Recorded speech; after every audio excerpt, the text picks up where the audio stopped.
tu es poursuivi pour apologie de terrorisme. D'ailleurs, vous allez me dire, c'est excessif. Moi, je vais vous dire, oui, vous avez raison, c'est excessif, je suis entièrement d'accord avec vous. Du moins, c'est ce que je pensais juste il y a 2 ans. Pour moi, les maquistes, c'est des vraiment, sans aucune méchanceté, c'est des débiles mentaux profonds, c'est des incultes, vraiment des incultes, des incultes de leur histoire, mais c'est affligeant. J'ai discuté avec plusieurs maquistes dans ma vie, notamment pendant le Hirak, et j'ai compris. Leur patron, c'est un queutard il s'amuse dans sa vie de chef d'un petit groupuscule puis ils sont peut-être 1000 et encore. Quand ils ont fait une manifestation pour soutenir Boualem Sansal, ils étaient 30 ou 40. Ça pèse le poids d'une plume de pigeon. Il est là, il vous surveille. Donc ça pèse rien tout ça, c'est du vent tout ça, vraiment du vent.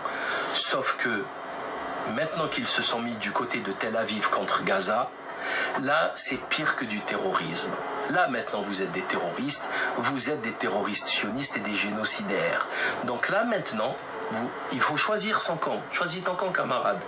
Tu choisis le camp du génocide, il n'y a pas de problème. Ceux d'en face aussi, ils vont choisir leur camp.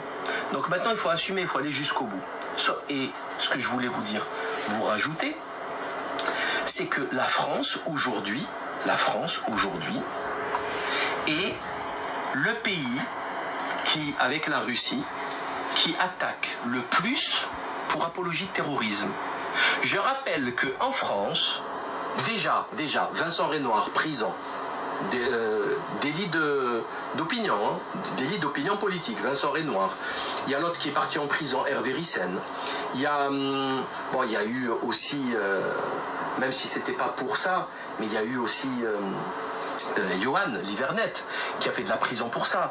Mais bon, il y a eu je sais pas combien d'avocats en France, une infirmière, un footballeur, ils se sont tous pris des peines de prison ferme ou avec sursis pour apologie de terrorisme parce qu'ils ont soutenu Gaza. Enfin, c'est la France. Je parle de la France depuis 2 ans. Tu soutiens Gaza, tu as toute la smala des avocats sionistes qui t'attaquent, et il y a eu de très nombreux, il y a eu beaucoup de relax, mais il y a eu beaucoup de condamnations. Il y a eu de nombreuses condamnations, des avocats, la fameuse infirmière niçoise, bref, il y en a eu plein, le footballeur aussi niçois, je crois, Attal, Youssef Attal, un truc comme ça, bref, ils se sont pris des peines, mais hyper sévères, des peines de prison, des amendes lourdes.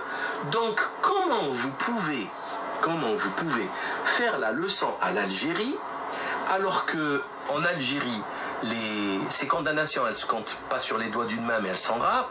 En France, c'est des centaines de procédures. Les journalistes, tous les députés, ils se sont tous pris des plaintes comme ça, les députés de LFI, à cause du lobby sioniste. Donc, bon, je crois qu'à un moment donné, encore une fois, avant de monter au cocotier, il faut être cohérent.